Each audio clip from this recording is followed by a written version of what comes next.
ప్రేమోన్మాది ఘాతుకం పట్టపగలు నడి రోడ్డుపై ఇద్దరు యువతులపై కత్తితో దాడి అక్కడికక్కడే ఒకరు మృతి మరొకరి పరిస్థితి విషమం చిన్నారికి స్వల్ప గాయాలు దారుణ ఘటనపై మంత్రి సీతక్క ఆరా హైదరాబాద్లో ఎన్ఐఏ సోదాలు అని చెప్పి చూస్తున్నాం మొత్తానికైతే ప్రేమోన్మాది ఘాతుకం సంబంధించిన విషయంలో తెలంగాణ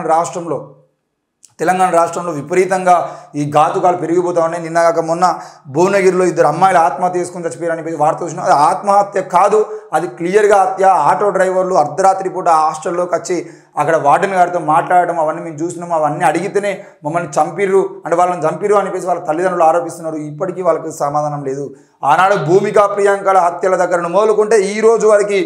భువనగిరిలో జరుగుతున్న హత్యల వరకు దేనికి సమాధానం లేదు మరి ఈ హత్యలన్నిటికీ ఆత్మహత్యలకు సమాధానం చెప్పాల్సిన బాధ్యత ఎవరిది ఈరోజు నా బిడ్డలు మంచిగా చదువుకుంటారని చెప్పేసి హాస్టల్లో పోతే హాస్టల్లో చంపుతున్నారు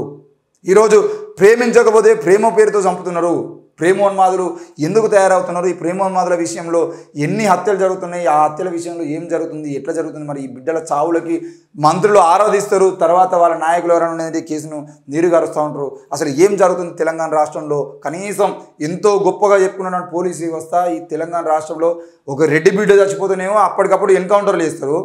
మరి మిగతా బిడ్డలు చచ్చిపోతేనేమో కనీసం ఆ కేసులు ఇప్పటివరకు ఆనాడు ప్రియాంక రెడ్డి చచ్చిపోయిన కారణం మొదలుకుంటే దిశ ఎన్కౌంటర్ సంబంధించిన విషయంలో ఆనాటి నుండి ఈనాటి వరకు ఎంతమంది చచ్చిపోయారు ఎంతమంది విషయంలో ఎన్నిసార్లు ఎన్కౌంటర్లు జరిగినాయి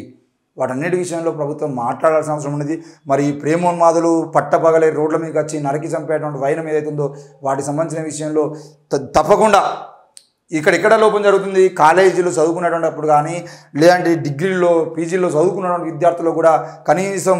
ఇతర వ్యక్తుల పట్ల ప్రేమగా వ్యవహరించడం ఇతరుల వ్యక్తులకు గౌరవం ఇవ్వడం ఇలాంటివి ఏమీ లేకుండా ప్రేమిస్తారా లేదంటే చంపేయమంటారా అనే వాతావరణాన్ని ఎవరు తీసుకొస్తున్నారు ఈ మీడియా సంస్థలు కానీ ఈ ముఖ్యంగా సినిమాలు కానీ ఆ వాతావరణం కల్పిస్తున్నప్పుడు వాటి విషయంలో కూడా ప్రభుత్వాలు జాగ్రత్తలు వహించాలి ఈరోజు ప్రేమించకపోతే నరకి చంపుతాం అనే సినిమాలు ఏవైతే చూపిస్తున్నారో లేదంటే పెళ్లి చేసుకోకపోతే చంపుతామని చెప్పి చూపిస్తున్న సినిమాలు ఏవైతే వాటన్నిటి విషయంలో తప్పకుండా ప్రభుత్వాలు ఒక భాగస్వామ్యం అంటే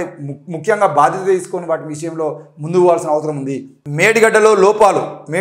5 లోపాలు 2019లో బ్యారేజీని ప్రారంభించాక ఆపరేషన్ మెయింటెనెన్స్ పట్టించుకోలేదు బ్యారేజీ పటిష్టతకు సంబంధించిన ప్రమాణాలు ఏవి పాటించలేదు 2020 మే 18నే బ్యారేజీ డ్యామేజ్ అయింది దెబ్బతిన్న ప్రాంతానికి రిపేర్లు చేయలేదు ఎన్నిసార్లు నోటీస్ ఇచ్చినా ఏజెన్సీ పట్టించుకోలేదు అగ్రిమెంట్ గడువులోపే అంచనాలు బూస్టప్ విజిలెన్స్ మధ్యంతర నివేదికలో విస్తుపోయే నిజాలు అని చెప్పేసి ఒక వార్త చూస్తున్నాం మొత్తానికైతే మేడిగడ్డ ప్రాజెక్టు సంబంధించిన విషయంలో ఈరోజు కేసీఆర్ ప్రభుత్వం దిగిపోవడానికి ప్రధాన కారణం మేడిగడ్డ బ్యారేజ్ ప్రవళిక ఆత్మహత్య 50% అయితే మేడిగడ్డ బ్యారేజ్ కూడా 50% ఈరోజు ప్రభుత్వాన్ని దింపడానికి ప్రయత్నించింది మరి మేడిగడ్డ బ్యారేజ్ అనేది 2020లో మే 18 నాడే డ్యామేజ్ అయితే దాన్ని రిపేర్ చేయమని చెప్తే ఇలాంటి సంస్థ పట్టించుకోలేదు దాన్ని అధికారుల దృష్టి తీసుకుపోతే అధికారులు పట్టించుకోలేదు అధికారులు కేసీఆర్ దృష్టి తీసుకుపోయినా కూడా కేసీఆర్ కూడా పట్టించుకోలేదు ఆ పాపమే ఈరోజు ఈ విధంగా వాళ్ళకి తాకింది అని చెప్పేసి అధికారులు చెప్తున్నారు మరి అక్కడ ఉన్నటువంటి అధికారులు ముఖ్యంగా విజిలెన్స్ అధికారులు ఏవైతే నివేదిక ఇచ్చారో ఆ నివేదికలో మొత్తం అక్కడ జరిగినటువంటి సమస్యకు సంబంధించిన విషయంలో మొత్తం రిపోర్ట్ ఉన్నది ఆ రిపోర్టు మొత్తం అంటే అధికార పార్టీ దాన్ని అడ్డం పెట్టుకొని మేడిగడ్డ ప్రాజెక్టుని మళ్ళీ ఒక తెర మీద చూపించి లోక్సభ ఎన్నికల్లో బీఆర్ఎస్ పార్టీకి ఓట్లు పడకుండా చేసేటువంటి ప్రయత్నం చేస్తుంది మరి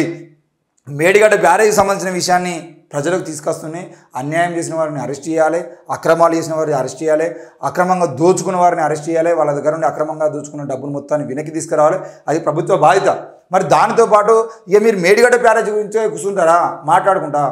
60 రోజులు అయిపోయింది ఇంకా మేడిగడ్డ బ్యారేజ్ గురించి మాట్లాడుకుంటే ఇంకెన్ని రోజులు ప్రజల్ని ఆ తప్పుదో పట్టించడానికి ప్రయత్నం చేస్తారు 60 రోజులు అయింది మీ ప్రజాపాలన గురించి మాట్లాడండి రానున్న నెల రోజులలో మీరు ఏం చేస్తారు లోక్సభ ఎన్నికల నోటిఫికేషన్కి ముందు మీరు ఏమేమి నిర్ణయాలు తీసుకుంటారు లోక్సభ ఎన్నికలకు మీరు ఏ విధంగా పోతారు మరి కాంగ్రెస్ పార్టీని గెలిపిస్తే మరి ఈసారి ఎంపీలను గెలిపించినా ఇంకా